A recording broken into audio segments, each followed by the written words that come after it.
Irmãos, vamos abrir nossas Bíblias no capítulo 12 do livro de Êxodo. Êxodo, capítulo 12, verso 42.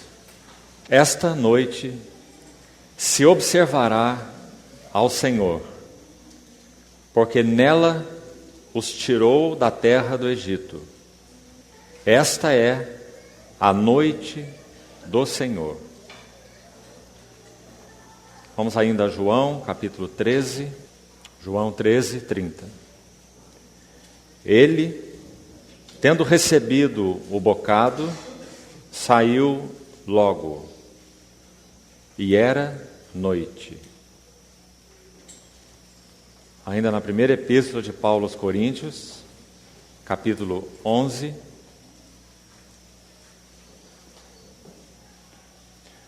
verso 23.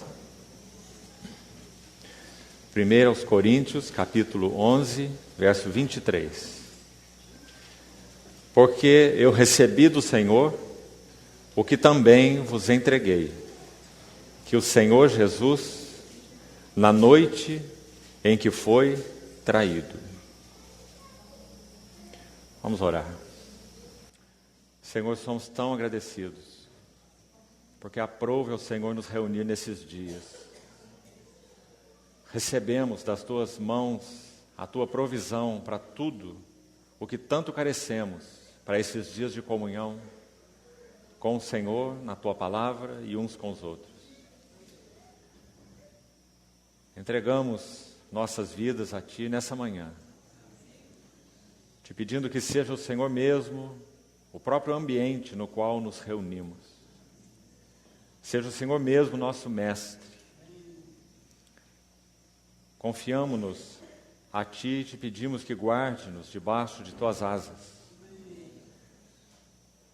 Que nada interfira com o trabalhar do Senhor em nós e entre nós nesta manhã. Chama a nossa atenção e o foco de nosso coração para Ti mesmo. Te pedimos confiados, em nome do Senhor Jesus. Amém. Irmãos, nas sessões que são de minha responsabilidade, nós vamos focar nossa atenção nessa noite em que ele foi traído. Nós somos tão gratos ao Senhor pela vida do apóstolo João. Como o Senhor usou João de maneira tão particularmente maravilhosa para registrar isso que a Bíblia chama de a noite em que ele foi traído. Nós sabemos que no nosso Senhor não há noite. Deus é luz e não há nele treva nenhuma. Mas quando lemos aquele capítulo 12 do livro de Êxodo, nós vemos que aquela noite, o 14º dia do mês de Abib, ou Nissan, quando então eles seriam libertos do cativeiro do Egito, eles celebrariam ao Senhor uma noite particular, comendo, se fortalecendo, se vestindo, se preparando para aquela jornada pós-libertação. Mas quando o verso 42 do capítulo 12 de Êxodo descreve essa noite, muito curiosamente, essa noite é chamada de a noite do Senhor. Não a noite para o Senhor, nem a noite com o Senhor, mas a noite do Senhor. E quando nós chegamos ao Novo Testamento, nós entendemos muito bem o significado dessa noite, por causa dos relatos tão detalhados que, em particular, João vai nos dar sobre essa noite. Embora os outros evangelistas falem dessa noite, é João quem registra as nuances dessa noite. O que nós podemos aprender e qual é o encargo do nosso coração para esses dias de comunhão em torno dessa noite em que ele foi traído? Nós temos, queridos irmãos e irmãs, tanto para aprendermos do nosso discipulado a Cristo nessa noite em que ele foi traído. Nós temos tanto para aprender na nossa vida de relação mútua, nessa noite em que ele foi traído. João enfoca, e assim, com o suporte da graça do Senhor, nós faremos muitas verdades entre os capítulos 13 a 17 de seu Evangelho. E é aí, com a ajuda do Senhor, que nós vamos nos deter. Capítulo 13 de João ao capítulo 17 de João trazem aquilo que o Senhor Jesus fez e ensinou nessa que é chamada a última noite do Senhor, a noite em que ele foi traído. Irmãos, em qualquer realidade humana, se nós queremos conhecer bem a essência da vida, da obra de um homem, nós preferencialmente estudamos seus últimos escritos e não os primeiros. Porque esses últimos escritos são seus escritos de maturidade. Quando tudo aquilo que realmente ele conheceu, tudo aquilo que ele experimentou, tudo que foi forjado em sua vida é expresso na sua carga final. Seja ele um poeta, seja ele um escritor, seja ele quem for. Não é diferente com o nosso Senhor. Sabendo, lembrando-nos que nosso Senhor é o Filho de Deus, o Verbo encarnado. Quando nós olhamos para essa última noite do Senhor, a noite em que ele foi traído, nós enchemos o nosso coração com a atmosfera e o significado daquela noite. Para o nosso Senhor, aquela noite foi de tal peso, de tal angústia, que esses capítulos, em especial a partir do 13 do Evangelho de João, vão trazer registros profundos e profundamente nítidos do que nosso Senhor Jesus viveu antes que ele fosse à cruz do Calvário. João foi aquele que reclinou sua cabeça no peito do Senhor, figuradamente, além de literalmente o que ele fez. Figuradamente, então, nós sabemos pelos seus escritos que é João quem vai nos dar, através de 5 livros de sua autoria, essas batidas e percepções mais íntimas do coração do nosso Senhor Jesus. Então nós precisamos desesperadamente, com a ajuda do Senhor, compreender, podermos tocar pela graça de Deus e pelo seu Espírito algumas dessas verdades que sejam dessa noite em que ele foi traído. Quando Lucas escreve o seu Evangelho, ao iniciar o seu segundo livro, que é o livro de Atos, se você verificar o seu primeiro versículo, ele vai dizer o que ele fez no Evangelho. Então ele diz assim: escrevi o primeiro livro, ó Teófilo, relatando todas as coisas que Jesus começou a fazer e a ensinar. Creio que nós podemos dizer, quando estudamos os capítulos de João 13, na verdade até o fim do Evangelho, em particular os capítulos 13 a 18, nós podemos dizer que estamos vendo as coisas que Jesus terminou de fazer e de ensinar. O que o Senhor Jesus fez está particularmente registrado no capítulo 13. Foi aí que ele quis começar, por causa dessa ordem colocada por Lucas. Nosso Senhor nunca colocou o seu ensino à frente do que ele era.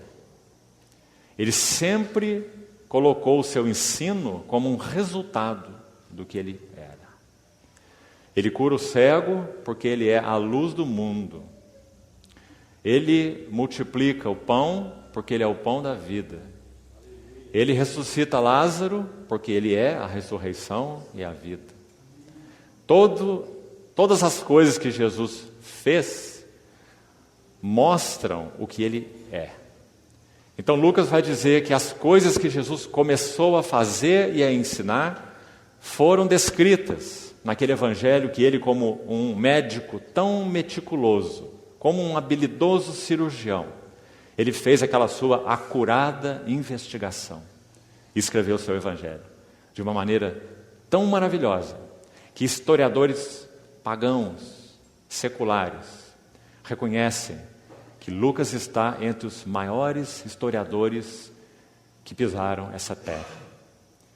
Então, queridos irmãos, quando nós abrimos esses capítulos de João, nós vamos poder, com a ajuda e pela misericórdia do Senhor, compreender algumas lições que são então as mais elevadas, são as mais preciosas, por serem feitas e ensinadas por quem foi, o nosso Senhor Jesus, e também, sem dúvida nenhuma, porque são as últimas. E nosso Senhor concentrou todo o seu coração no que concerne a fazer as suas últimas coisas. E também concentrou todo o seu ensino naquilo que ele considerava o mais essencial. Daí a poucas horas, nosso Senhor Jesus estaria pendurado na cruz do Calvário. Então é claro que ele concentra aqui no que é chamado por alguns de discursos do cenáculo ou no cenáculo, embora no cenáculo mesmo ele só ficou até o final do capítulo 14. E dali ele parte para o Getsêmani e ministra sobre o capítulo 15, a videira, sobre o capítulo 16, um pouco mais sobre o Espírito. Depois ora no capítulo 17 e no capítulo 18 ele está no Getsêmani e no capítulo 19 ele está na cruz. Essa é a sequência de João.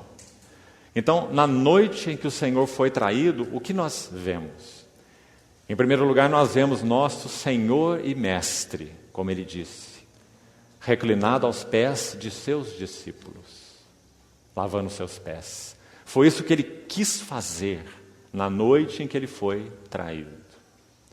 Na noite em que ele foi traído, ele falou sobre o seu Espírito Santo, o bendito Consolador. Se pudéssemos resumir os capítulos 13 a 17 de João, que serão o nosso foco de estudo, nós diríamos que o que o Senhor falou nesses 3 capítulos, e o que ele quis deixar claro como nota central, em primeiro lugar, é sobre o seu amor. Tendo amado os seus que estavam no mundo, ele os amou até o fim. Ele os amou completamente, totalmente. Mas também podemos dizer, estudando os outros capítulos, que o que o Senhor também quis ensinar na noite em que ele foi traído era sobre seu espírito. Seu amor, seu espírito. Esses são os 2 focos da noite em que ele foi traído. O que ele tem para nos ensinar sobre o seu espírito? João 14, 15 e 16. O Espírito Santo é referido pelo Senhor Jesus como sendo o Espírito da realidade, o Espírito da verdade. Uma menção em cada capítulo. No capítulo 14, nosso Senhor vai ensinar os seus discípulos e a nós que o Espírito da verdade seria enviado como Espírito de habitação. E que coisa mais maravilhosa essa verdade do capítulo 14 de João. O Espírito Santo não seria um hóspede em nossas vidas. O Espírito Santo viria para fixar residência em nós. E quando ele fizesse isso, nós iríamos conhecer coisas que nunca antes poderíamos ter conhecido. Naquele dia, vós conhecereis, disse o Senhor no capítulo 14. Paulo, em 1 Coríntios 2, ele disse, nem olhos viram, nem ouvidos ouviram, nem jamais penetrou em coração humano o que Deus tem preparado para aqueles que o amam, mas Deus no-lo revelou pelo Espírito, que a todas as coisas perscruta. Então, isso o Senhor ensinou no capítulo 14. O Espírito da verdade, o Espírito da realidade, seria o Espírito de habitação. Viria a nós para nos selar, nos fazer filhos de Deus, e nos abrir as portas dos tesouros de Cristo. Esse é o ministério do Espírito Santo. No capítulo 15, nosso Senhor se refere ao Espírito da realidade como o Espírito que testemunha. E diz para os seus discípulos que eles também testemunhariam, porque estavam com ele desde o princípio. Os últimos versos do capítulo 15. Então nosso Senhor deu um passo além, para dizer que o Espírito da verdade era o Espírito de testemunho. E que nós então seríamos conforme registro de Atos capítulo 1, as suas testemunhas. Aqueles discípulos iniciais seriam suas testemunhas em Jerusalém, Judéia, Samaria e até os confins da terra. E muitos outros discípulos seriam agregados quando o Espírito Santo então descesse sobre eles. Os discípulos em Samaria, os discípulos na casa de Cornélio, os discípulos de todas as nações. O Espírito da verdade é o Espírito que testemunha. E nisto o Senhor concentrou o seu ensino na noite em que ele foi traído. No capítulo 16, o Senhor concentra o seu ensino no Espírito da verdade, como o Espírito que ia nos guiar. Então ele vai dizer, Ele vos guiará. E que verdade mais maravilhosa. Nós não teríamos mais aquelas letras escritas em tábuas de pedra.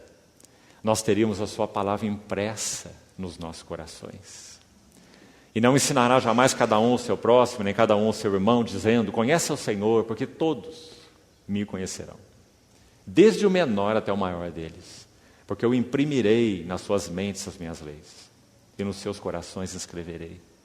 O Senhor falou sobre esse Espírito que nos guiaria a toda a verdade. Falou sobre esse Espírito que não falaria de si mesmo. Mas tudo aquilo que ele tivesse ouvido do Filho, ele nos falaria. E tudo aquilo que ele tem ouvido do Filho é aquilo que o Pai fala ao Filho. Porque tudo que o Pai tem é meu. Por isso ele há de receber do que é meu e vou-lo-á de anunciar. Ele me glorificará.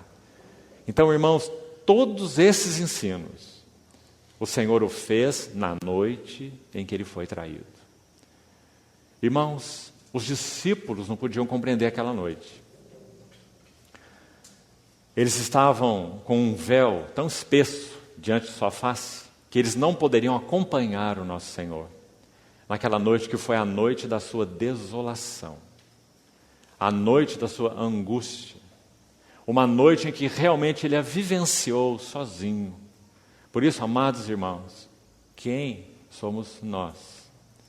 Para abrirmos os capítulos 13 e 17 de João e achar que nós vamos extrair dali todas as riquezas. Impossível. Nosso Senhor está na noite em que ele foi traído. Talvez nós nos assemelhemos muito mais àqueles que ele chamou para orar com ele quando ele foi ao Getsêmani.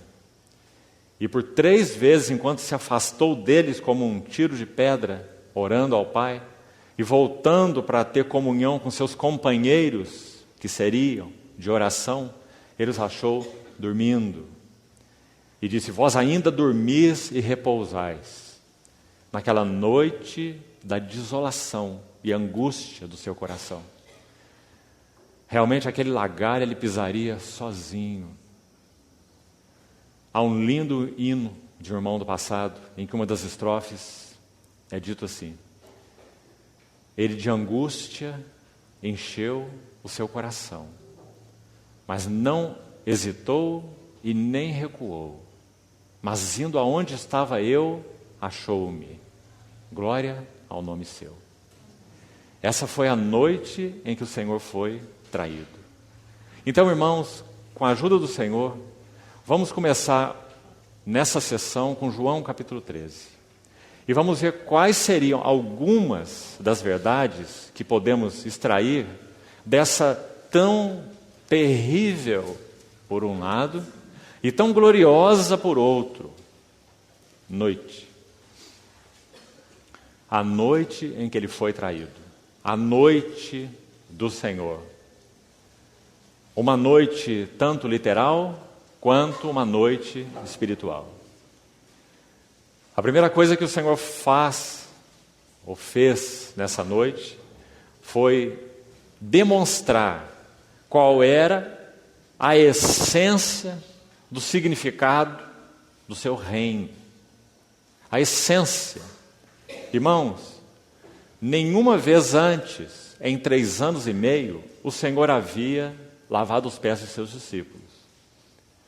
Quando o Senhor está na sua última noite, a noite em que seria traído, ele escolhe deliberadamente uma atitude, uma ação. E essa ação é lavar os pés dos seus discípulos. por que Ele o faz. Nosso Senhor não era um hipócrita, Ele é a verdade. Nosso Senhor não quis dar para eles uma lição de humildade. Nosso Senhor quis mostrar a eles, de uma maneira muito viva, o que é a essência do reino dos céus. E para fazer isso, Ele lava os pés dos seus discípulos. Então esse texto contém algumas verdades que nos chamam especial atenção. Eu gostaríamos então de passar por algumas delas, sempre mantendo no nosso coração essa visão, esse entendimento. Tudo que iremos compartilhar nessas 4 sessões diz respeito à noite em que Ele foi traído. Vamos manter isso em nosso coração. Não são milagres, não são assuntos do ministério do Senhor no que concerne a um aspecto ou outro aspecto. É a noite em que Ele foi traído. É aquilo, como dissemos, que é chamado a noite do Senhor. Aquela hora em que ninguém poderia acompanhá-lo, mesmo que quisesse. Então, João capítulo 13, voltemos a esse capítulo, inicia dizendo assim: ora, antes da festa da Páscoa, essa então é a noite do Senhor, conforme Êxodo 12, 42, é a noite de Páscoa. Aquela noite em que a Páscoa perderia completamente o seu significado terreno. Era a noite em que a Páscoa assumiria um significado eterno, um significado celestial. Era a noite em que a verdadeira Páscoa seria celebrada, porque o verdadeiro Cordeiro Pascal separou aquela noite com seus discípulos para introduzir essa Páscoa nas realidades celestiais e eternas. Então é dito, antes da festa da Páscoa, sabendo Jesus que era chegada sua hora. Até então, irmãos, algumas vezes pegaram em pedras para atirar nele. Mas nós podemos imaginar o Senhor, quando lemos esses textos, que nem mesmo tenha mudado sequer o seu semblante. Diz algumas narrativas que Ele passou pelo meio deles e se retirou. E deixou-os lá com as pedras nas mãos. Por quê? Porque não era chegada a sua hora. Quando ele, no início de seu ministério, foi abordado por sua mãe, dizendo, o vinho deles acabou. Ele disse, mulher, que tenho eu contigo? Ainda não é chegada a minha hora. Quando em João capítulo 12, agora já na última semana do Senhor, depois de ser ungido em Betânia, Ele diz, é chegada a hora de ser glorificado o Filho do Homem. Se o grão de trigo caindo em terra não morrer, fica só. E nosso Senhor disse isso na última semana antes da Páscoa. E a partir daí, então, ele está muito claro nessa última semana. 6 dias antes da Páscoa, ele recebe a unção em Betânia, segundo João capítulo 12. E nesses 6 dias, então, ele está com essa hora muito viva e muito clara no seu coração. E como já falamos, então, ele tem algo para fazer nessa hora. E ele tem algo para ensinar nessa hora, que vai resumir tudo o que ele fez e o que ele ensinou durante 3 anos e meio. Sabendo que era chegada a sua hora de passar deste mundo para o Pai, tendo amado os seus que estavam no mundo, amou-os até ao fim. E a ideia aqui é perfeitamente, a ideia aqui é completamente.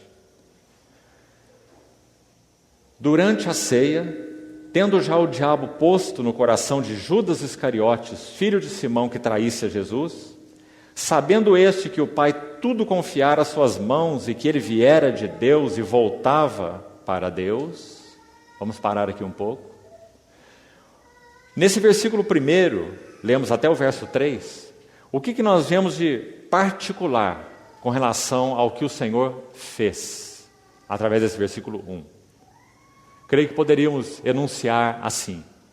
O Senhor quis mostrar que o seu amor pelos seus discípulos não seria limitado pelas suas fraquezas. Então o verso 1 vai dizer: tendo amado os seus que estavam no mundo, ele os amou até o fim, ou amou-os completamente. Seu amor não seria impedido pela fraqueza dos seus discípulos. Irmãos, isso realmente nos interessa muito. Abra, por favor, comigo no capítulo 18 de Lucas. Um relato apenas para tentar nos ajudar a entender esse primeiro aspecto do amor do nosso Senhor. Um amor, então, não impedido, não bloqueado por causa da fraqueza dos seus discípulos. Lucas capítulo 18, verso 31, diz assim: tomando consigo os 12, disse: eis que subimos para Jerusalém. Nós estamos aqui no final do ministério público de Jesus. A partir daqui, Jesus vai passar por Jericó, vai curar o cego Bartimeu, vai salvar a casa de Zaqueu e vai subir para Betânia, onde ele vai ser ungido por Maria de Betânia. Então nós estamos na última semana da vida do ministério do Senhor Jesus. Então é dito aqui: eis que subimos para Jerusalém. É a subida final, é a última semana. E vai cumprir-se ali tudo quanto está escrito por intermédio dos profetas no tocante ao Filho do Homem. Irmãos, por 3 vezes, nosso Senhor Jesus compartilhou com seus discípulos que era necessário subir para Jerusalém e sofrer muitas coisas, dos principais sacerdotes, escribas, ser morto, ressuscitado no 3º dia. 3 vezes. Isso é algo interessante.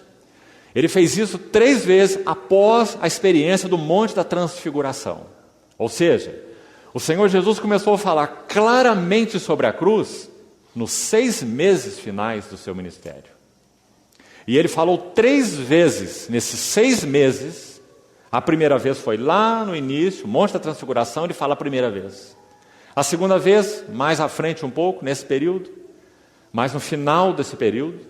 E a última vez, no finalzinho desse período, praticamente 6 dias antes da Páscoa.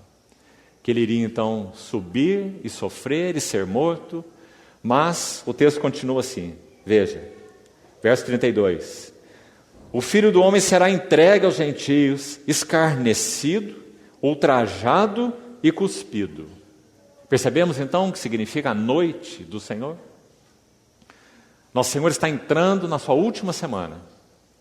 De angústia encheu o seu coração. O Getsêmani, no capítulo 18 de João, é a expressão máxima dessa angústia da sua última semana. Aquela unção de Maria que ele recebe em Betânia, pelas mãos de Maria, ela é tão maravilhosa, exatamente porque nem os seus discípulos mais íntimos a puderam compreender. Nem Pedro, nem Tiago, nem João, nem ninguém, a não ser unicamente Maria.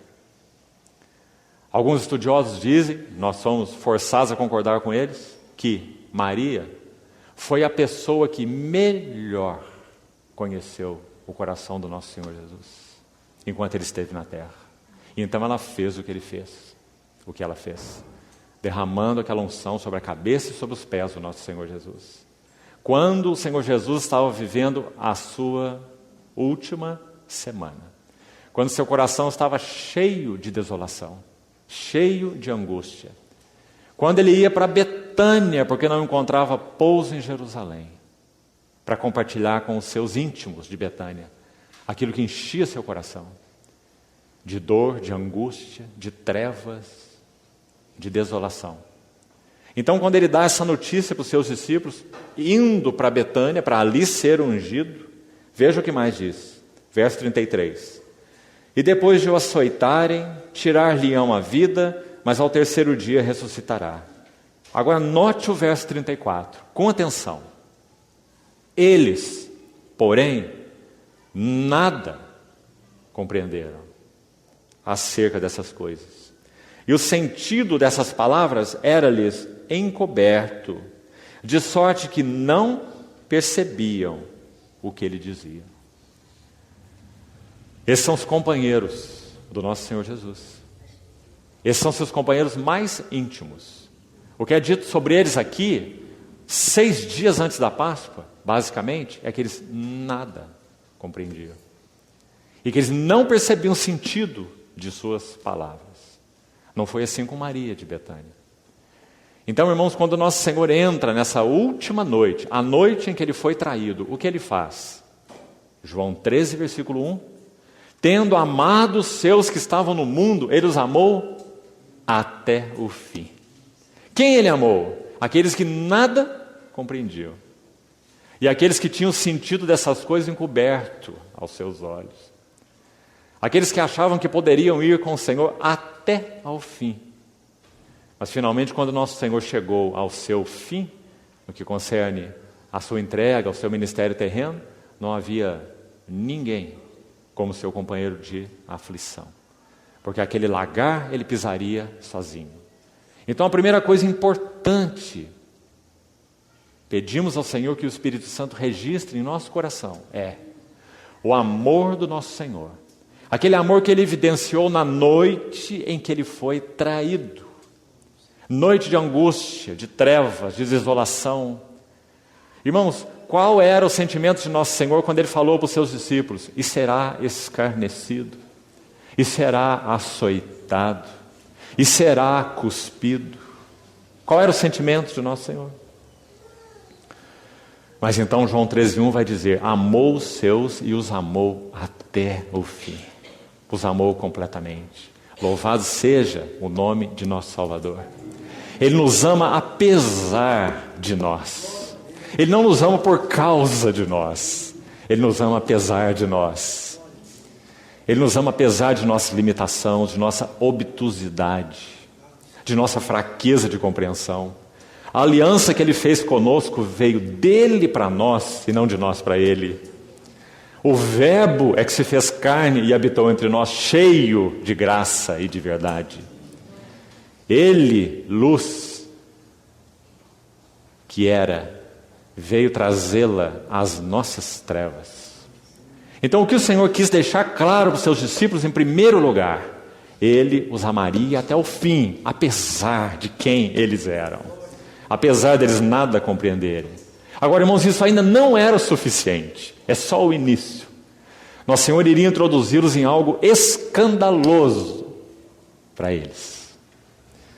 O Senhor iria lavar os pés deles e ensinar mais lições. E nós queríamos pontuar aqui, com a ajuda do Senhor, mais algumas delas. Lições da noite em que nosso Senhor foi traído. Verso 2 então diz assim: durante a ceia, tendo já o diabo posto no coração de Judas Iscariotes, filho de Simão, que traísse a Jesus. Vamos parar um pouco agora nesse versículo e falarmos rapidamente um pouco sobre Judas. Há tanto sobre Judas nas Escrituras. Só parece que não, mas há muito. Há até um registro trágico sobre a forma como ele morreu. Não apenas nos evangelhos, dizendo que ele se enforcou, mas em Atos, capítulo 1. Quando diz que as suas entranhas se derramaram. Quem escreve sobre isso é Lucas. Lucas é médico e inspirado pelo Espírito Santo.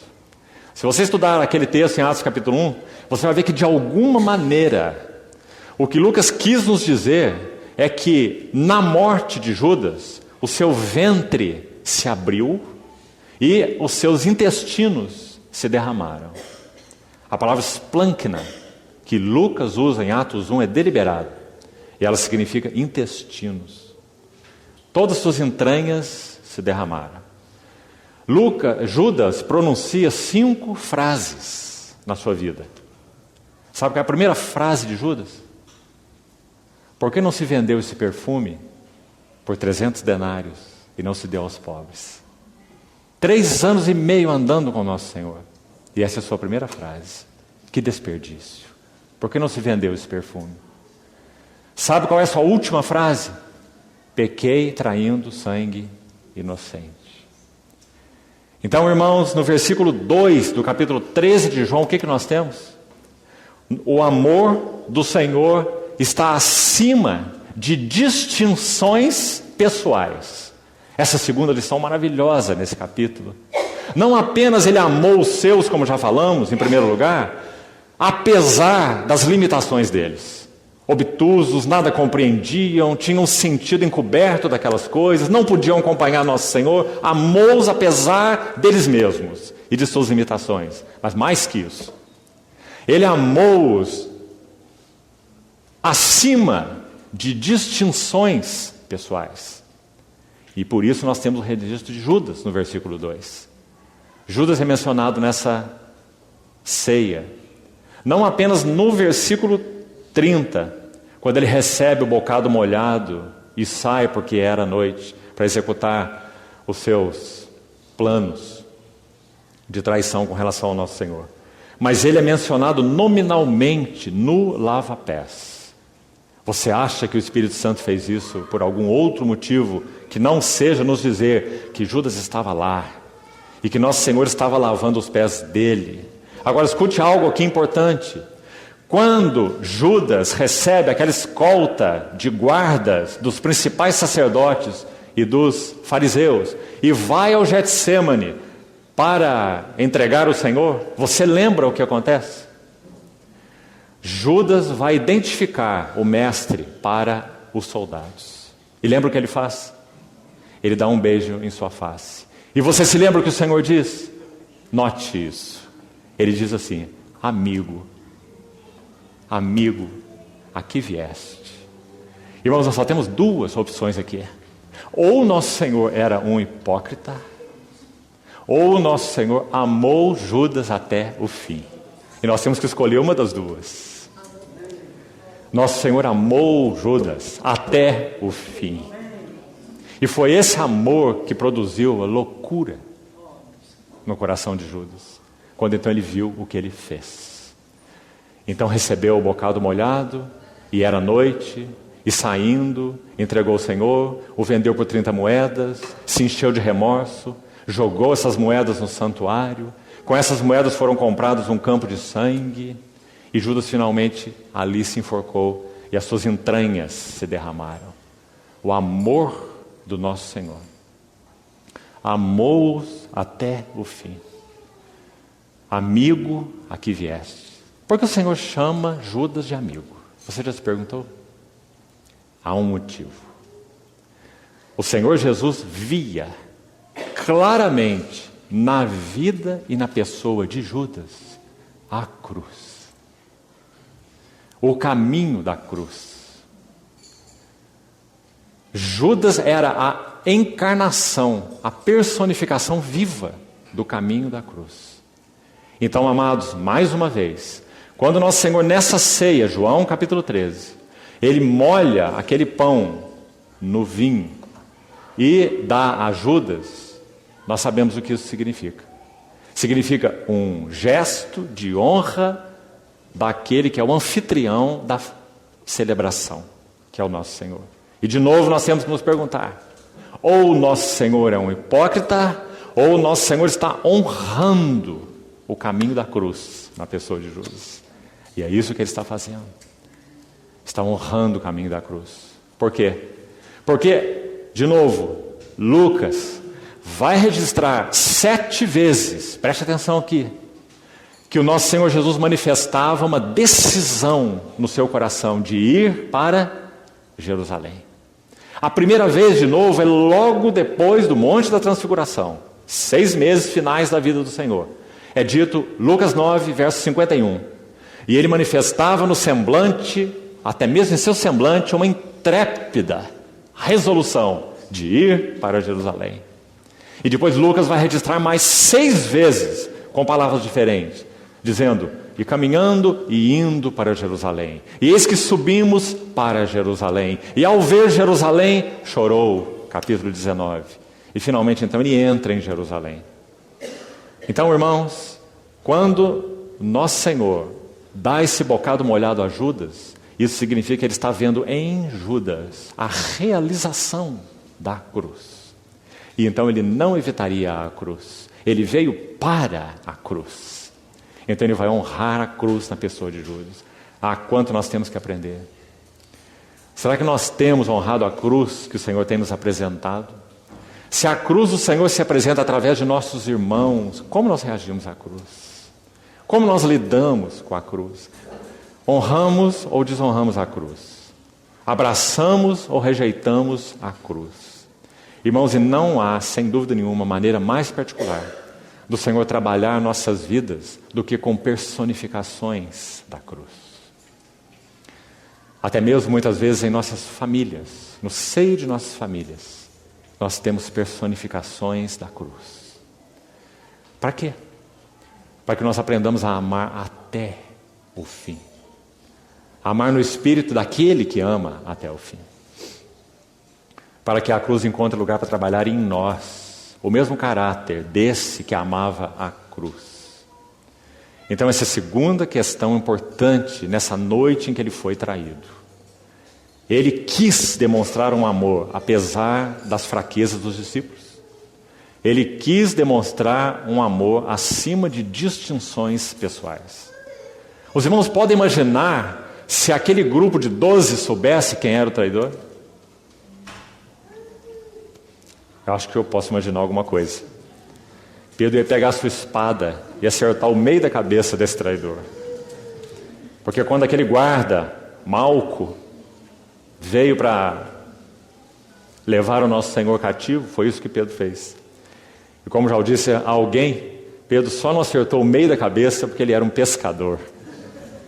Porque foi ali que ele colocou a sua pontaria. Mas como ele é bom em redes, mas não em espadas, então ele cortou só a orelha do servo do sumo sacerdote.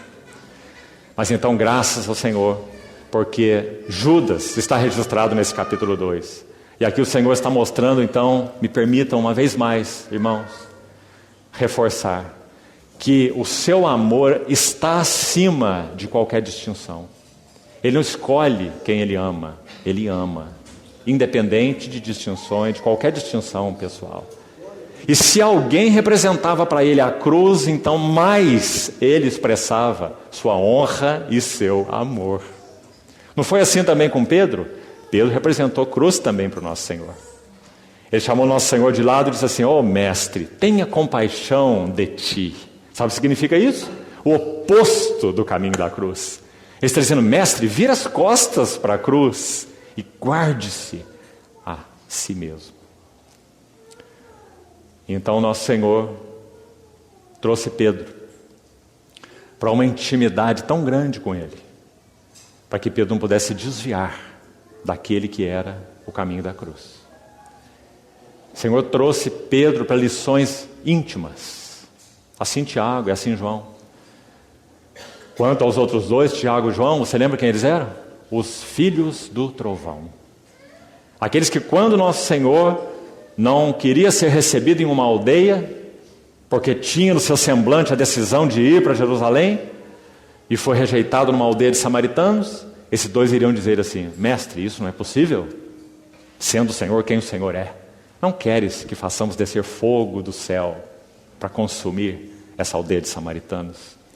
Então o Senhor falou: vós não sabeis de que espírito sois. Então aqui em João 13 nós estamos vendo que espírito é esse, que Senhor é esse. Então, irmãos, essa segunda característica importante no versículo 2, o Senhor nos ajude nisso, que não seja apenas ensino bíblico para nós. Amou-os acima de distinções pessoais. Irmãos, uma das coisas que mais fere a liberdade e a condução do Espírito Santo na vida da igreja, sabe o que é?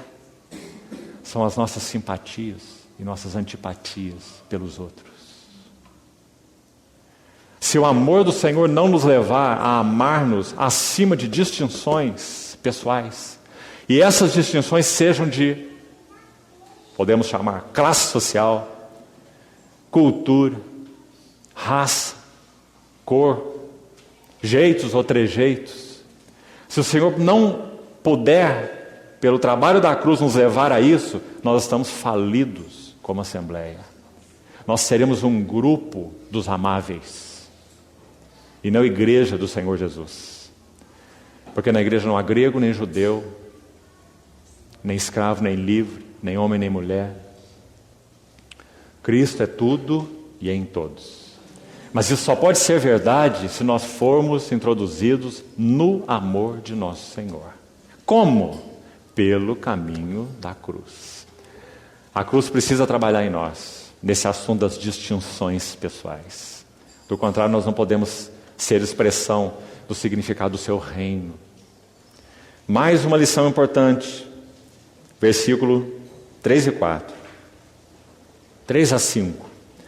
Sabendo este que o Pai tudo confiara às suas mãos, e que ele viera de Deus e voltava para Deus, levantou-se da ceia. Leia fazendo o quadro na sua mente, irmão. A melhor ajuda que nós podemos receber é essa.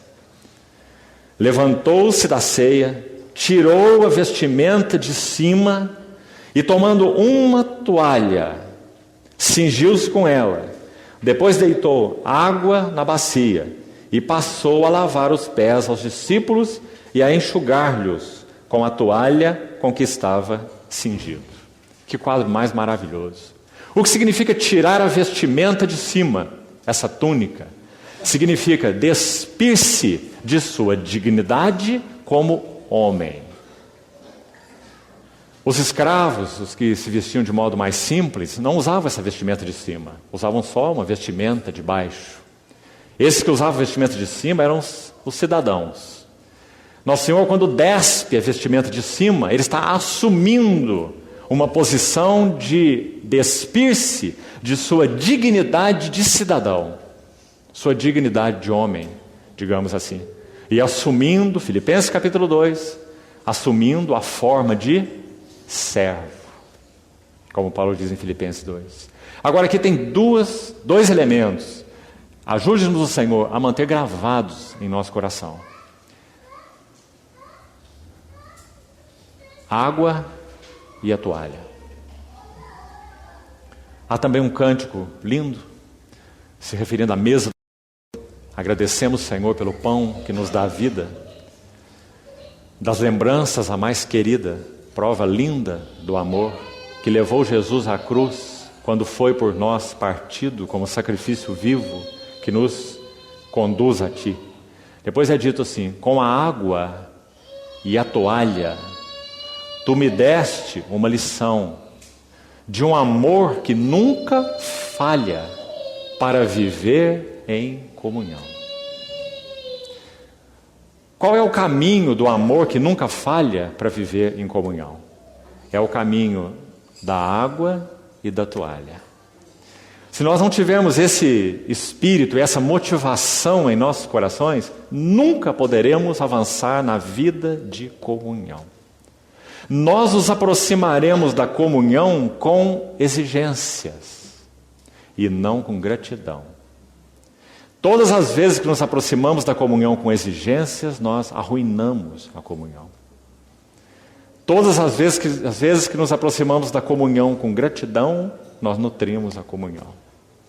Sede mutuamente hospitaleiros, sem murmuração. Fazei tudo sem murmurações e nem contendas, para que sejais filhos de Deus inculpáveis. Então, a água e a toalha significam a disposição de nosso Senhor de despir-se de sua dignidade pessoal. Outro assunto extremamente importante. E nós sabemos, e por isso não precisamos explorar mais essa figura, que nosso Senhor assumiu esse lugar deliberadamente. Ele foi quem planejou essa celebração. Ele quis fazê-la assim. Os irmãos já sabem.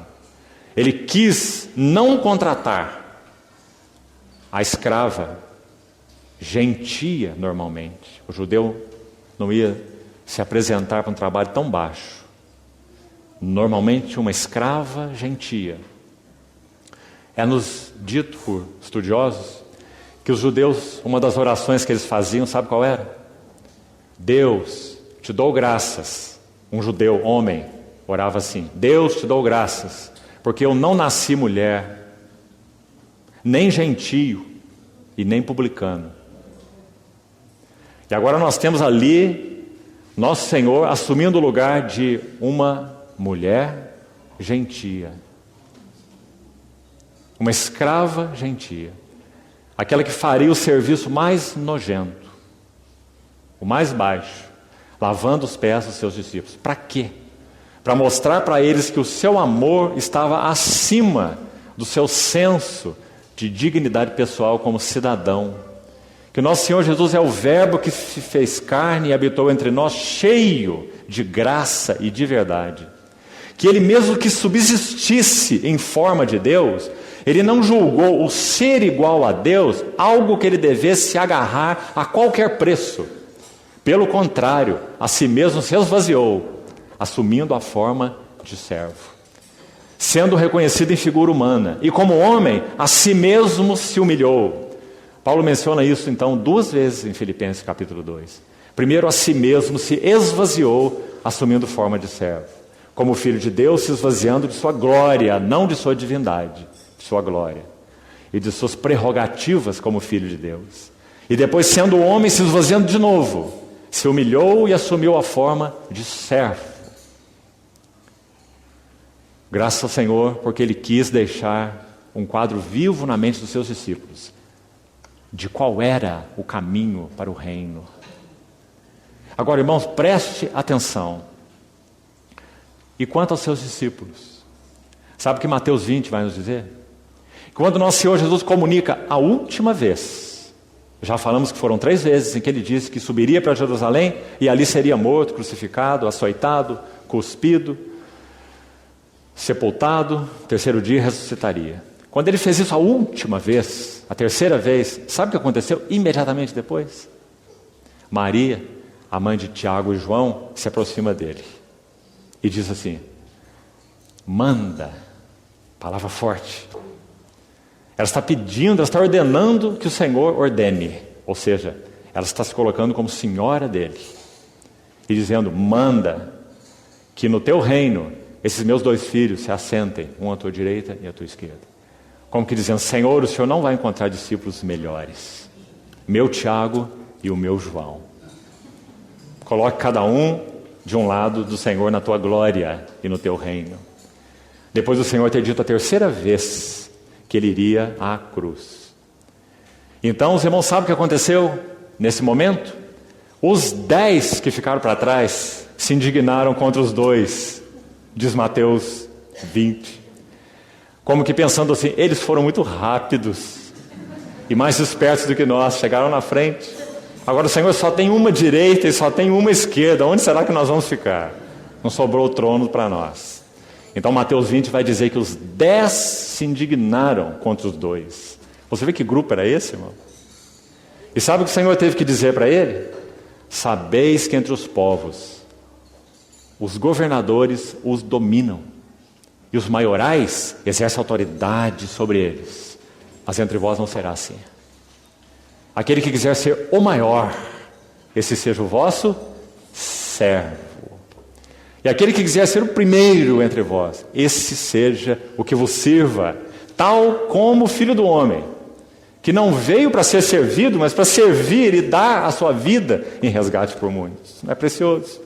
E o que Ele está fazendo aqui em João 13? Exatamente isso que Ele ensinou. Ele está colocando de uma maneira tão clara para os discípulos. Ele está dizendo, como que dizendo: vocês não estão vendo o meu reino? Vocês não estão vendo o que é reinar? Irmão, ouça aqui com cuidado. Água e toalha falam da vitória do Senhor sobre a vida. Preste atenção. Se o Senhor não tomasse a água e a toalha vencendo sua própria vida, Ele não poderia ir à cruz, que era a demonstração final de que Ele realmente faria tudo por outro, pelo propósito do Pai e por nós. Ele entregaria a sua vida. Compreendeu essa relação?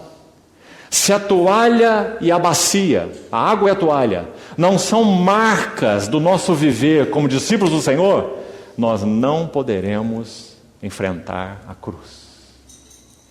Colocando ainda de outra forma, água e toalha é vitória sobre a vida egocêntrica, uma vida que vive para si mesmo, que pensa nos seus interesses, que se ocupa consigo mesmo. A água e a toalha, lavando os pés dos discípulos, é prova de que ele venceu a vida egocêntrica. Ele não vivia para si mesmo. E a cruz é a prova de sua vitória sobre a morte. Vitória sobre a vida, vitória sobre a morte. A única forma de sermos vitoriosos sobre a morte é primeiro sermos vitoriosos sobre a vida. E o Senhor nos mostrou qual é o caminho de sermos vitoriosos sobre a vida. Paulo, por exemplo, na sua epístola aos Filipenses, no capítulo 2, ele diz assim: não tenha cada um em vista o que é propriamente seu, senão cada qual o que é dos outros. Por que ele fala isso? Porque ele sabe que nós estamos mergulhados numa vida egocêntrica. Nós nos preocupamos é conosco. No máximo, com aquele ninhozinho nosso, a nossa família. Se ali está bem, então está tudo bem. Está tudo certo. Ele morreu por todos para que os que vivem não vivam mais para si mesmos. Isso é vitória sobre a vida. Então, irmãos, a grande obra do Espírito Santo em nossas vidas, qual é? Livrar-nos do cativeiro do eu. E nos introduzir num cativeiro a Cristo. Vivermos vidas cristocêntricas, amando a Ele, servindo a Ele, vivendo com Ele, e nele, e para Ele. Que bendito, maravilhoso Espírito Santo veio habitar em nós para realizar esse trabalho. Mas, irmãos, nós precisamos compreender que esse é o único caminho. É o caminho do discipulado, é o caminho do reino. Sabe, amados irmãos, me permitam de passagem aqui, algo que tem preocupado bastante meu coração. Há muita coisa sendo dita sobre reino, mas num aspecto muito externo. Muita preocupação com últimos acontecimentos, com Israel, com isso e com aquilo, com templo, sacrifício, altar, que hora é essa? Novilha vermelha, levitas e etc. Nós estamos mais preocupados com a vinda do Senhor, do que com o Senhor que vem. E essa é uma inversão fatal. Se nós estivermos mais ocupados com os assuntos da vinda do Senhor, mas não com o Senhor que está voltando, nós seremos deixados para trás. Porque uma noiva se ocupa é com o noivo. Seu coração está atrelado a Ele. O que ela deseja é apenas Ele. Se for Ele por um caminho de tribulação, amém. Ele por um caminho de preservação, amém. Mas desde que seja Ele. Então, irmãos, que importante o nosso coração estar focado adequadamente. Ainda, no versículo 6, é dito assim: aproximou-se, pois, de Simão Pedro, e este lhe disse, João 13, 6, Senhor, tu me lavas os pés a mim? Que verso mais interessante. Sabe como é que poderíamos chamar essa indagação de Pedro aqui? Pedro está sendo escandalizado com o amor do Senhor. Ele não está suportando um amor tão escandaloso. Irmão, você percebe que sempre eles estão ali colocando-se a si mesmos por trás do que o Senhor está fazendo? Quando Pedro fala assim, mestre, não suceda isso contigo, tem compaixão de ti. O que ele está dizendo é, tem compaixão de mim. Se o Senhor segue por esse caminho, para onde eu vou seguir? Quando ele diz, Senhor, mas tu me lavas os pés a mim, é como se ele estivesse dizendo, mas Senhor, eu não vou conseguir fazer isso que o Senhor está fazendo. É demais para mim. Né? Você sabe que naquele grupo de 12, o Senhor tinha um Mateus publicano e um Simão Zelote. Você se lembra? O Mateus publicano, nós sabemos, é o da ultradireita. Ele é um judeu coletor de impostos para o Império Romano, considerado um traidor pelos judeus, não é assim? Então ele é o da ultradireita. E quem é o Simão Zelote? Você sabe? Ultra-esquerda. Um zelote não podia dormir feliz se ele não matasse um publicano por dia. E o Senhor colocou dentro do colégio apostólico os dois. Mateus publicano, Simão Zelote. E sabe o que ele faz com eles? Lava os pés de todos eles. Louvado seja o Senhor. Isso é a igreja. Ultradireita e ultra-esquerda. A igreja não é partido político. A igreja é a casa de Deus. Então, Pedro no versículo 6 se escandaliza com essa atitude do Senhor. No verso 7... O que eu compreendo não sabes agora, compreendê-lo-ás depois. Por isso nosso Senhor vai falar sobre o Espírito Santo a partir do capítulo 14. E vai dizer lá no verso 20, quando ele vier, então vocês conhecerão. Mas até lá, não. Compreendê-lo-ás depois. Disse-lhe Pedro. Poderia parar aqui o assunto, né? Pedro poderia dizer assim, nem que fosse consigo mesmo, né? Tá bem, é o mestre que está dizendo. Depois eu vou compreender isso. Não deixa eu estender meu pé para ele lavar o meu pé. Mas não, ele está escandalizado com esse amor. Então ele vai insistir com o Senhor, rigidamente. Característica dele. Ele vai dizer, não. Ele vai dizer, nunca me lavarás os pés a mim. Não foi o que ele disse? E nosso Senhor vai ser mais forte que ele. E vai dizer, então escolha. Se eu não te lavar, você não tem parte comigo. Duras palavras do Senhor, maravilhosas, não é? Agora entenda as palavras. Ele está dizendo, não tens parte comigo. Ele não está dizendo, não tens parte em mim. Porque os discípulos já tinham parte nele. Ele vai dizer logo no capítulo seguinte, o 15, à frente, ele vai dizer assim, vós já estáis limpos pela palavra que vos tenho falado, permanecei em mim. Então o que o Senhor está falando aqui não é assunto ligado a tê-lo neles, ou ele neles. Não é esse assunto de união, de comunhão, é assunto de serviço. O Senhor está mostrando qual é o caminho do serviço e não o caminho da filiação. Compreendeu a diferença? Muito diferente. Pedro, se eu não te lavar, você não tem parte no meu serviço. Pedro, você não tem parte no meu ministério, porque o meu ministério é lavar. O meu ministério é me reclinar. O meu ministério, como já falamos, é amar acima das distinções.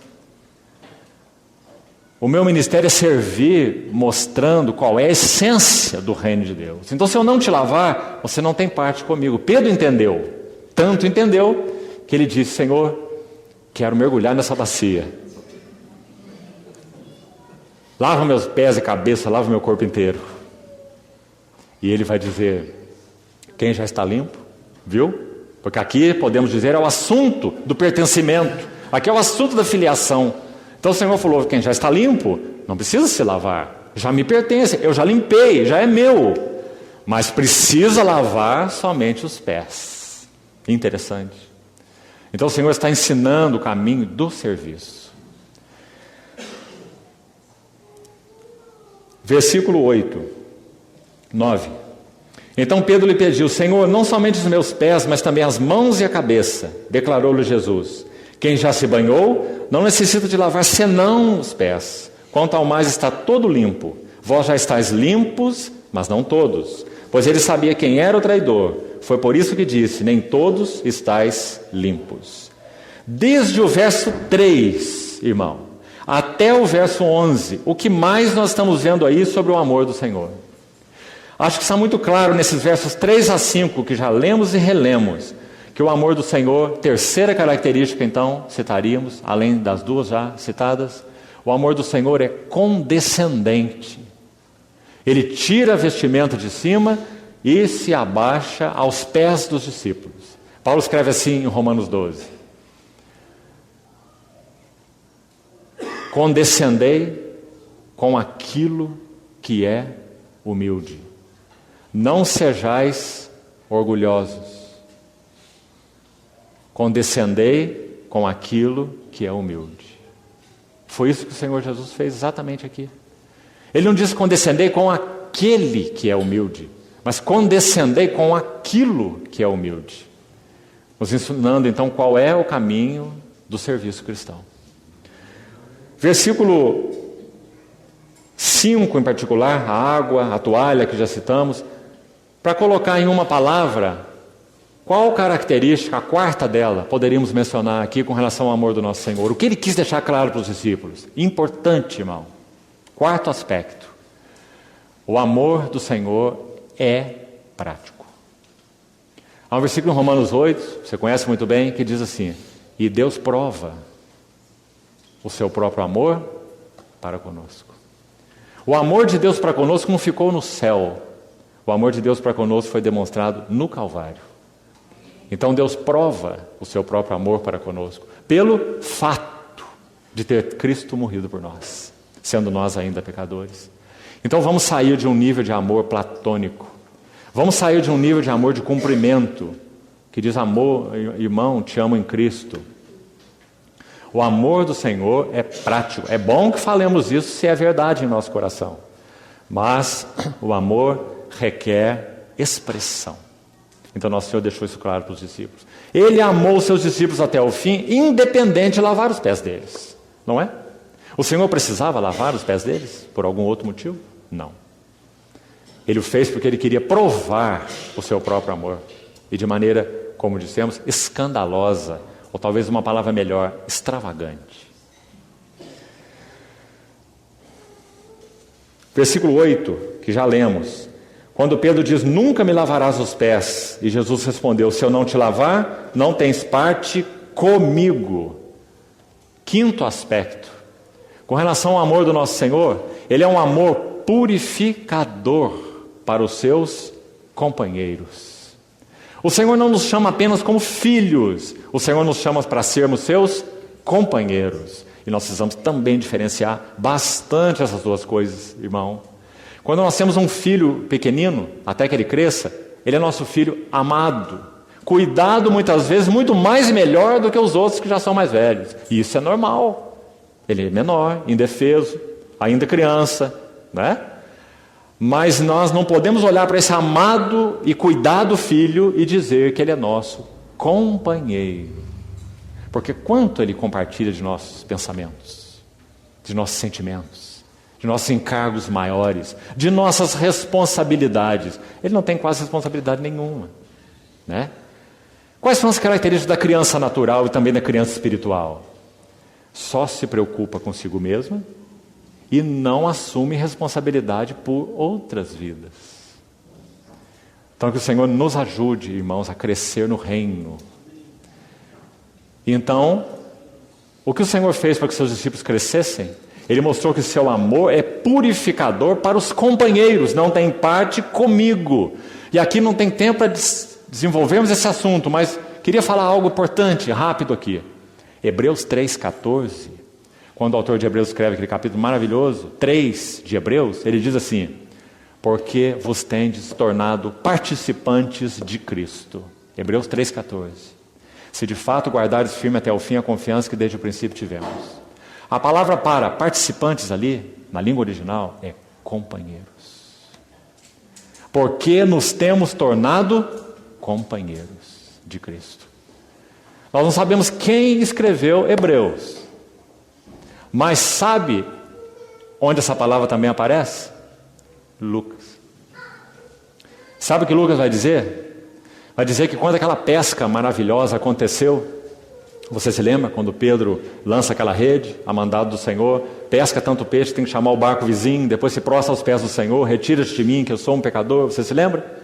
Lucas 5, é dito que eles chamaram os companheiros do outro barco para vir ajudá-los com aquela quantidade de peixes. Essa palavra, companheiros, são companheiros sócios, são companheiros de um mesmo assunto, companheiros de um mesmo negócio, né? De uma mesma carga, um mesmo objetivo. Pescadores. Essa palavra usada ali em Hebreus 3,14. Não é interessante? Nós nos temos tornado companheiros de Cristo. Irmãos, nós somos companheiros de seu negócio. Qual é seu negócio? A mim me convém cuidar dos negócios de meu Pai. Ele nos chama para sermos companheiros. Qual é o caminho do companheirismo com Cristo? É sermos, recebermos amplamente, plenamente, esse é o amor purificador. Esse é o amor que vem lavar nossos pés. Esse é o amor que se reclina, então, para que nós estendamos nossos pés e Ele nos limpe. Não de pecados aqui, mas aquilo que impede, que ofusca a face do Senhor de nossa face, que se coloca como um véu de comunhão entre nós e o nosso Senhor. É isso que Ele está fazendo aí. Irmãos, nós precisamos muito manter o nosso coração limpo assim. Porque muitas vezes as reuniões da Assembleia do Senhor é tão fria. Porque nós estamos sujos. Muitas vezes não de pecados, mas sujos de assuntos. Cuidado que o vosso coração não fique sobrecarregado. com os cuidados do mundo, a fascinação das riquezas, os deleites da vida e as demais ambições. São as coisas que os 3 evangelistas dizem. Mateus 13, Marcos 4 e Lucas 8. Essas 4 coisas. Elas sobrecarregam, empoeiram, embaçam a nossa relação com o Senhor e uns com os outros. E se eu não te lavar, não tens parte. Você vê como isso é sério, irmão? E quando nós celebramos a mesa do Senhor, por que não há uma adoração fresca, viva, a presença do Senhor que passeia no meio de nós? Isso deveria ser o normal em todas as reuniões em que partimos o pão e adoramos o Senhor. Mas por que isso não acontece em todas as reuniões? Porque nós estamos obstruídos, embaçados. E o que nós precisamos fazer? Irmãos, mantenhamos vivo esse quadro de João 13 em nossa mente. Esse que está aqui em João 13 é o mesmo que está ali em João 17. Permita-nos o Senhor chegarmos até lá no último dia, João 17. Sabe o que ele está fazendo em João 17? Orando. Quem ele é em João 17? O sumo sacerdote. E Hebreus vai dizer, temos um grande sumo sacerdote, que penetrou os céus. Então conservemos firmes a nossa confissão. Porque temos um sumo sacerdote, colocando de forma positiva, que pode compadecer-se de nossas fraquezas, porque ele foi tentado em todas as coisas à nossa semelhança, mas sem pecado. Então ele vai dizer assim, escute isso, como é prático com relação à mesa do Senhor. Aproximemo-nos com sincero coração, em plena certeza de fé. Acheguemo-nos confiadamente junto ao trono da graça, para que recebamos misericórdia e graça para socorro em ocasião oportuna. Vamos colocar da seguinte maneira. Irmãos, nós precisamos aprender, espiritualmente falando, a estender nossos pés, para que o sumo sacerdote lave de novo. Irmão, o seu ministério sumo sacerdotal celestial permanece sendo um ministério de água e toalha. Por quê? Hebreus vai nos dizer, porque Jesus Cristo é o mesmo. Ontem, no lava-pés, hoje, a vida da igreja, e quando estivermos para sempre diante dele. Louvado seja o seu nome. Ele ainda é o mesmo, que se reclina para lavar os pés dos seus discípulos. Quando nós então apresentamos nossos pés sujos a ele, e reconhecemos, Senhor, com tua palavra, com teu espírito, limpa a poeira. Quero ser um adorador pleno. Essa reunião é para ti. Essa mesa é para ti. Esse pão é teu corpo, esse cálice é teu sangue, tudo que é teu. Então precisamos espiritualmente estender nossos pés para sermos lavados de novo, e de novo, e de novo, e de novo. Sabe como Hebreus coloca isso? Hebreus 7:25.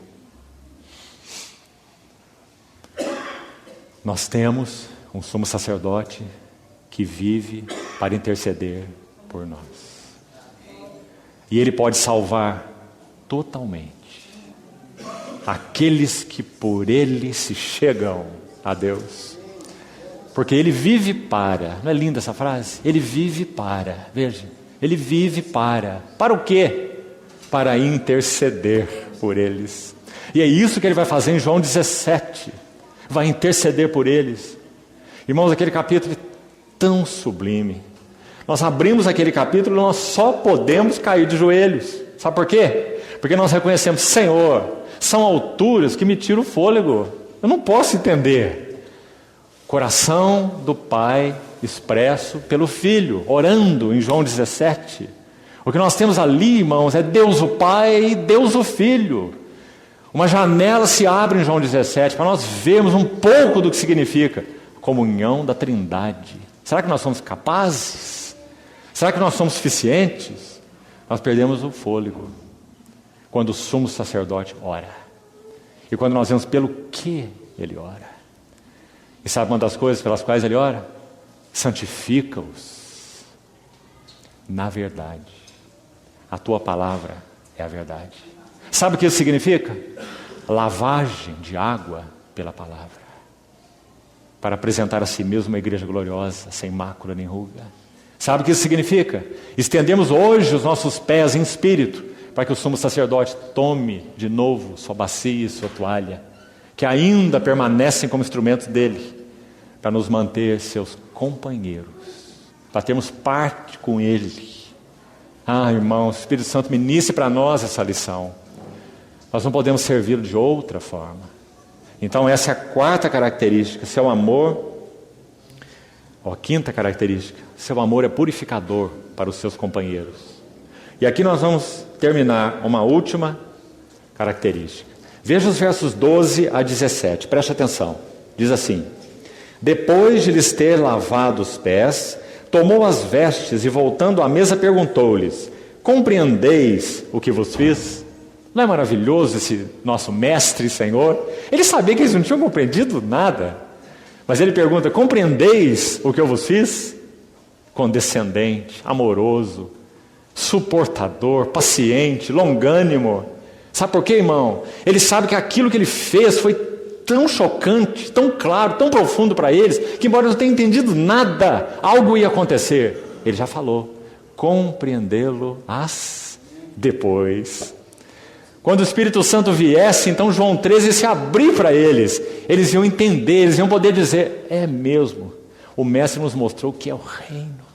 Como nós podemos viver no reino, permanecer no reino, viver a vida do reino. Porque essa é a vida do rei. Então ele diz: compreendeis o que eu vos fiz? Escute os versos seguintes: vós me chamais o Mestre e o Senhor. E aqui queria que você notasse algo importante. Quando o Senhor diz da maneira como eles o chamam, ele coloca o Mestre primeiro, não é? Claro, ele passou 3 anos e meio com eles, ensinando de todas as formas. O Mestre. E eles reconheceram que ele era o Senhor. Pedro mesmo disse: para quem iremos nós? Só tu tens as palavras da vida eterna. Nós temos crido, conhecido que tu és o Santo de Deus. Mas você vê que o Senhor coloca o Mestre primeiro, Mestre e o Senhor. Assim os discípulos diziam, e ele diz: dizeis bem, porque eu o sou. Agora preste atenção no próximo verso. Ora, se eu sendo, e aqui o Senhor inverte as palavras. Ele diz: eu sendo o Senhor e o Mestre. Mas por que ele faz isso? Acho que é claro, não é? Porque o que ele fez no lava-pés não era ensino. O que ele fez no lava-pés, sobretudo, era expressão daquilo que significa o reino. E daquilo que significa senhorio. Compreende? Então ele colocou o Senhor primeiro. Como que dizendo: quem lavou os pés de vocês não foi o Mestre e Senhor, foi o Senhor e Mestre. Ou seja, o Senhor reclinou-se aos seus pés. Sabe o que Lucas 12 nos diz? Lucas 12 é um capítulo tremendo, que toca assuntos relacionados à vinda do Senhor, inclusive, sobre mordomia, serviço. Lucas 12. Ele diz que aqueles servos fiéis, que o seu Senhor se ausentou, deixou responsabilidade a eles. Você se lembra? Lucas 12. Quando ele retornar, escute o que o Senhor disse. Quando esse Senhor retornar, ele vai colocá-los à mesa, colocar seus servos à mesa, e esse Senhor que retornou os servirá. Não é maravilhoso, irmãos? O Senhor os servirá. Graças a Deus, nosso Senhor permanece sendo o servo. O servo do Senhor. O servo que é Senhor. O Senhor que é servo. Então ele diz: compreendeis? Nunca eles poderiam compreender. Porque eles estavam acostumados com um modelo de autoridade, que não é o modelo do reino, não é o modelo divino, não é a realidade espiritual do reino dos céus. Então ele diz: eu sendo o Senhor e o Mestre vos lavei os pés, também vós deveis lavar os pés uns dos outros, porque eu vos dei o exemplo. Essa palavra exemplo é usada 6 vezes no Novo Testamento. Ela significa um sinal, ela significa um modelo, um sinal. Interessante também esse significado. Eu vos dei um sinal. E eles só podiam ler esse sinal depois que o Senhor ressuscitasse. Lembra-te que João registra 7 sinais no seu evangelho. O lava-pés não está entre os sinais em si, mas a palavra sinal é usada aí no lava-pés. Eu vos dei o sinal. O lava-pés é mais do que algo que o Senhor realizou fortuitamente. O lava-pés é um sinal que eles só compreenderiam depois. em verdade vos digo, que o servo não é maior que o seu senhor, e nem o enviado maior do que aquele que o enviou. Se sabeis essas coisas, bem-aventurados sois se as praticardes. Importantes palavras. Nosso Senhor está dizendo que uma vida cheia de realização, isso é ser bem-aventurado, irmão. É uma vida cheia de realização. Vocês vão ter uma vida cheia, plena de realização, se fizerdes, se lavardes os pés, se forem suporte, se amarem acima de distinções pessoais, se amarem acima de fraquezas pessoais, se amarem de maneira prática, se amarem os que não vos amam, sereis cheios de realização. Bem-aventurados sois se as praticardes. Então ele está nos mostrando o caminho do reino, porque é o caminho do rei. O rei serve, nosso Senhor. Bendito seja o nosso Senhor. Então, ele vai dizer assim no versículo 17: bem-aventurados sois se praticardes. Agora nós vamos concluir nessa manhã. Eu queria chamar a atenção dos irmãos alguns minutos, rapidamente mais. Há diversos versos no Novo Testamento, são mais de 50 referências, que vão nos ajudar a compreender o assunto de João 13 sobre o lava-pés. A lição mais evidente de João capítulo 13, do capítulo do lava-pés, está expresso no final do capítulo. Depois que o Senhor serve os discípulos, tomam a ceia juntos, oferece o bocado molhado a Judas, Judas se retira, e era noite. Então no versículo 31, nosso Senhor ensina alguma coisa. Vamos olhar rapidamente para isso. Diz assim: quando ele saiu, disse Jesus: agora foi glorificado o Filho do Homem, e Deus foi glorificado nele. Se Deus foi glorificado nele, também Deus o glorificará em si mesmo, o Filho, e glorificá-lo-á imediatamente. Filhinhos, ainda por um pouco estou convosco, buscar-me-eis, e o que eu disse aos judeus também digo a vós outros: para onde eu vou, vós não podeis ir. E agora escute bem os versos 34 e 35. Eles são o clímax do que o Senhor quis ensinar no lava-pés. Novo mandamento vos dou, que vos ameis uns aos outros, assim como eu vos amei. Agora você viu a conexão imediata desse verso 34 com o verso 1 desse capítulo 13? Porque o verso 1 tem a resposta. Se nós perguntarmos como o Senhor os amou, até onde Ele os amou, então o verso 1 vai dizer: Ele nos amou até o fim, completamente. Então, como eu vos amei, amai-vos também uns aos outros, e nisto conhecerão todos que sois os meus discípulos, se tiverdes amor uns aos outros. Então, irmãos, concluindo, há mais de 50 referências no Novo Testamento que tratam o assunto da mutualidade. Encorajaria fortemente os irmãos a fazerem esse estudo, porque nós poderíamos colocar como epíteto essa frase: amai-vos uns aos outros. João 13, 34. Que vos ameis uns aos outros. Mas então, se nós disséssemos assim: como podemos amar uns aos outros? Então nós vamos ter mais de 50 referências que usam as palavras uns aos outros, uns com os outros, uns para com os outros, ou a palavra mutuamente, que significa a mesma coisa. Quer ver alguns exemplos? Sede mutuamente hospitaleiros sem murmuração. Isso é amar uns aos outros. Como podemos amar uns aos outros? Sendo mutuamente hospitaleiros. Quer ver mais? Amai-vos uns aos outros com amor fraternal, preferindo-vos em honra uns aos outros. Mais uma vez. Como nós podemos amar uns aos outros?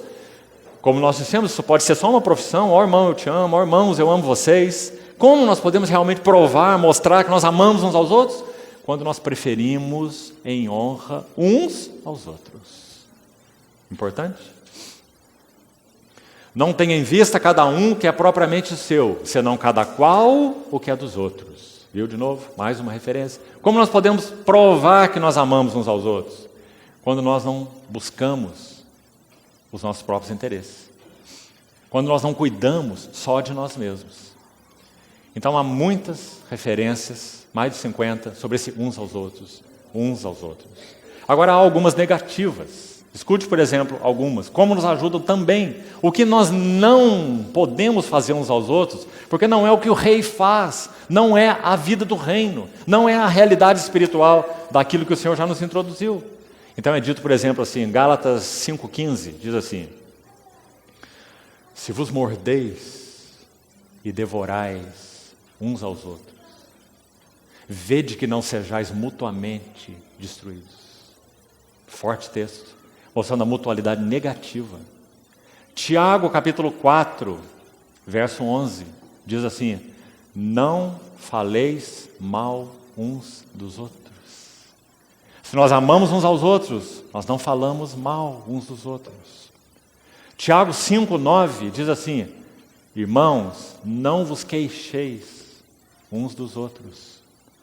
Então, se nós amamos uns aos outros, nós não somos queixosos uns com os outros, ou uns dos outros. Então, o capítulo 13 de João vai terminar com essa ordem do Senhor: novo mandamento eu vos dou, que vos ameis uns aos outros como eu vos amei. Agora, irmão, eu gostaria de fazer algo aqui, antes de nós concluirmos.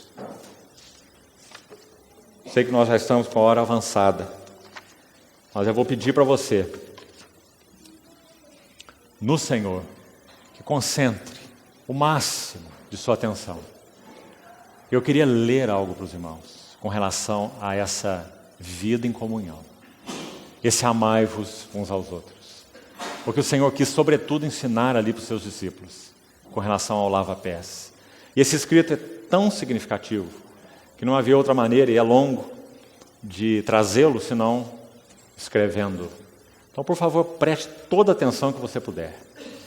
Esse é um artigo de um servo de Deus que viveu durante a Segunda Guerra Mundial. Um alemão chamado Dietrich Bonhoeffer. Ele foi executado 3 meses antes da guerra terminar em 1945, por ordem direta do próprio Hitler, porque ele também, como servo do Senhor, entendeu que deveria se posicionar fortemente de uma forma antinazista. E ele foi então executado. E esse servo do Senhor escreve algumas obras sobre discipulado e sobre comunhão. Escute o que ele diz sobre esse amai-vos uns aos outros. E sobre a vida em comunhão, o caminho da vida em comunhão. Então, por favor, preste toda a sua atenção. Nós vamos poder parar para ficar explicando o texto. Por vezes, sem conta, comunhões cristãs faliram porque viviam de um ideal. É justamente o cristão sério que se vê inicialmente colocado numa comunhão cristã que trará em sua bagagem frequentemente uma ideia bem definida de como deve ser a vida cristã de comunhão. E ele se empenhará por realizar esta sua ideia de comunhão. No entanto, é a graça de Deus que levará bem depressa esses sonhos ao fracasso. A grande desilusão com os outros e conosco mesmos nos há de vencer, tão certamente quanto o fato que Deus quer levar-nos ao conhecimento da comunhão cristã autêntica.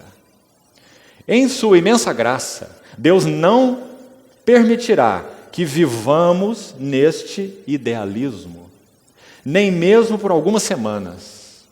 Ele não permitirá que nos entreguemos àquelas experiências embriagadoras e a uma euforia felicitante que nos sobrevém como um êxtase, pois Deus não é Deus de emoções, mas de verdade. Somente a comunhão que passa pela grande desilusão dos seus aspectos desagradáveis e maus, que passa ou que começa a ser o que ela deve realmente ser diante de Deus, essa comunhão é que começa a apossar-se pela fé da promessa que a comunhão tem.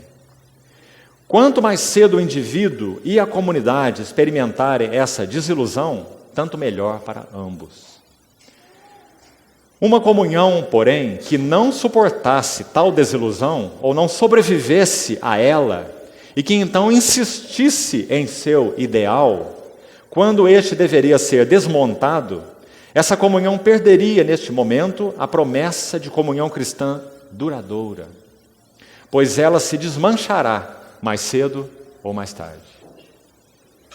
Qualquer ideal humano que seja introduzido na comunhão cristã perturbará a comunhão autêntica e deve ser eliminado para que a comunhão autêntica possa sobreviver. Quem ama o seu ideal de comunhão mais do que a própria comunhão cristã real, esse a destrói, por mais sincera, séria e dedicada que possa ser a sua intenção. Deus odeia as fantasias, pois elas tornam o indivíduo orgulhoso e pretensioso.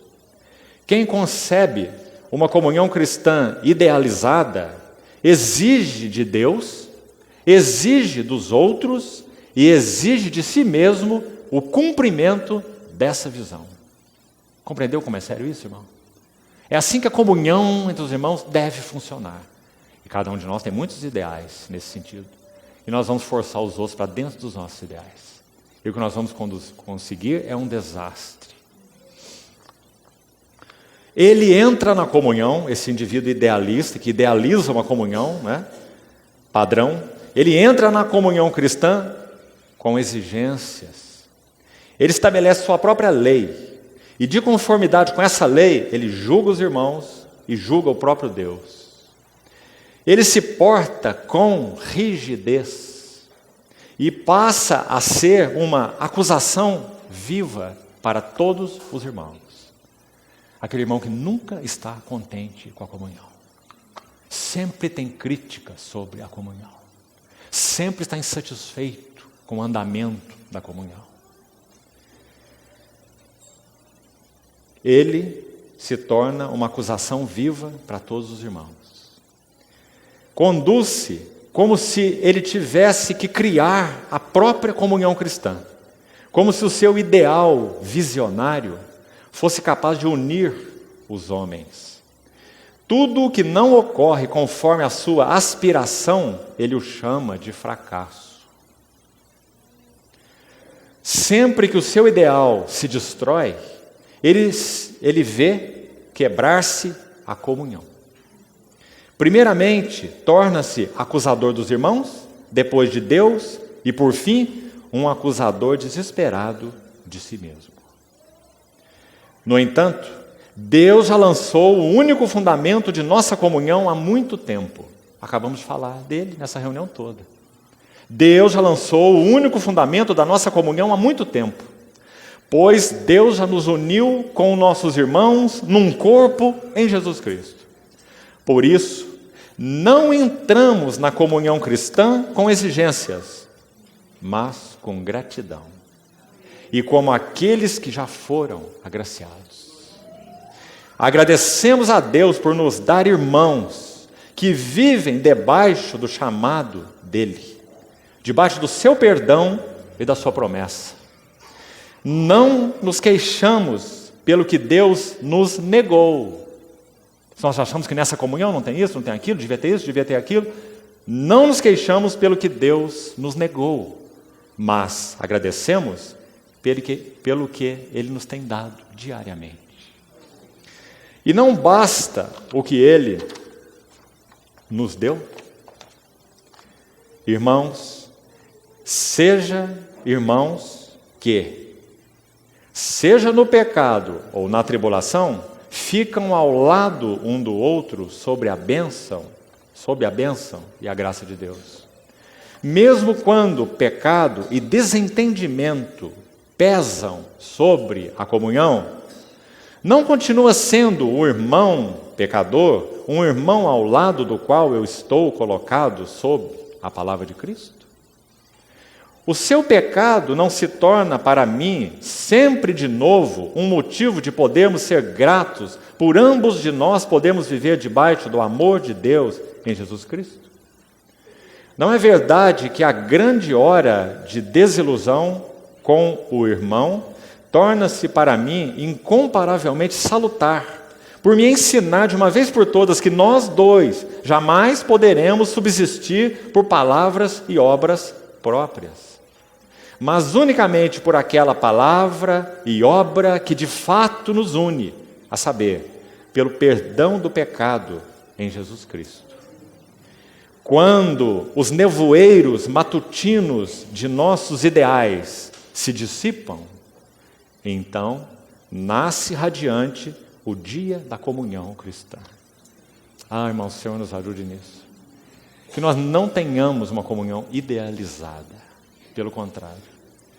Que nós tenhamos comunhão sobre o único fundamento da comunhão, o precioso sangue de Cristo e o derramamento do Espírito de comunhão, o Espírito Santo.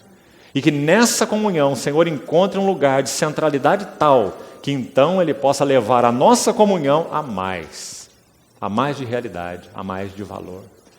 Mas isso está totalmente dependente do quanto nós permitirmos que a cruz trabalhe em nossas vidas. Sem cruz, sem comunhão. Nós somos desajeitados, e o Senhor o sabe. Mas sabe, irmão, para o nosso Senhor nunca foi problema o nosso desajeito. O Senhor lida com desajeitados. O que nós não podemos ser é desalinhados. Se nós estivermos alinhados com aquilo que o Senhor quer, não com o que nós queremos, mas com o que Ele quer. O propósito de Deus para a igreja, o chamamento à comunhão conforme descrito nas Escrituras, e não conforme nossas exigências, simpatias, antipatias, cobranças, desejos, nem subordinados às nossas críticas. Se nós estivermos dispostos a isso, então o Espírito Santo vai encontrar um lugar maravilhoso para lidar com todos os desajeitados. Porque nós estaremos então alinhados com aquilo que o Senhor quer. Desalinhados não podemos estar, mas desajeitados todos nós somos. Graças a Deus, porque o sumo sacerdote permanece com a bacia e a toalha, para nos ensinar o caminho da comunhão. Ele é o mesmo, ontem, hoje, será para sempre. Nas próximas sessões nós vamos entrar um pouco nos outros capítulos, 14 a 17 de João, para que o Senhor nos ajude então, concluindo aqui, a ver o que Ele considerou mais sublime na noite em que Ele foi traído. Isso é o essencial para o seu coração. Que Ele nos ajude então nisso, irmãos. Vamos orar mais uma vez. Senhor, te agradecemos tanto, porque não apenas o Senhor fez e ensinou na noite em que foi traído, mas o Senhor deixou registrado para nós.